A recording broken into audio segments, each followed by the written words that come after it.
अस्सलाम वालेकुम नाजरीन। आज का मौजू है तकसीम दर तकसीम कौम। पाकिस्तान में सिर्फ ये मसला नहीं कि यहाँ तमाम लोग पार्टियों में तकसीम हैं, बल्कि यहाँ हर शख्स बैक वक्त कई कई पार्टियों में तकसीम है। मिसाल के तौर पर एक शख्स सियासी तौर पर नून लीगी, इंसाफी, पीपल्स पार्टी, नेशनल, JUI या जमात इस्लामी वगैरह को सपोर्ट कर रहा होगा, तो यही शख्स एन इसी वक्त मजहबी तौर पर शिया, सुन्नी, देवबंदी, अहले हदीस, पंजपीरी या बरेलवी होगा, और एन इसी वक्त लिसानी तौर पर पठान, पंजाबी, बलोची या सिंधी या कश्मीरी में तकसीम होगा।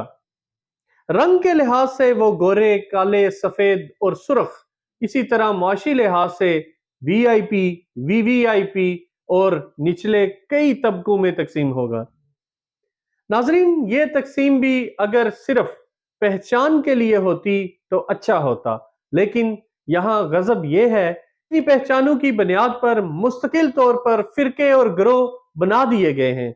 अब ऐसी कौम को समझा कर इकट्ठा करना बड़े दिल गुर्दे का काम है। इनके दिमाग से ये तकसीम का रंग हटाकर इन्हें एक कौम बनाना, और वो भी जब कई दिहाइयों से हो, एक मुश्किल तरीन काम है नाजरीन। लेकिन मजे की बात यह है कि अगर आप इन्हें समझाने लग जाएं तो आगे से ऐसे बेतुके बोलना शुरू हो जाएंगे जैसे अफलातून, सकरात, इब्ने बतूता और अल बिरूनी इनके शागिर्द थे।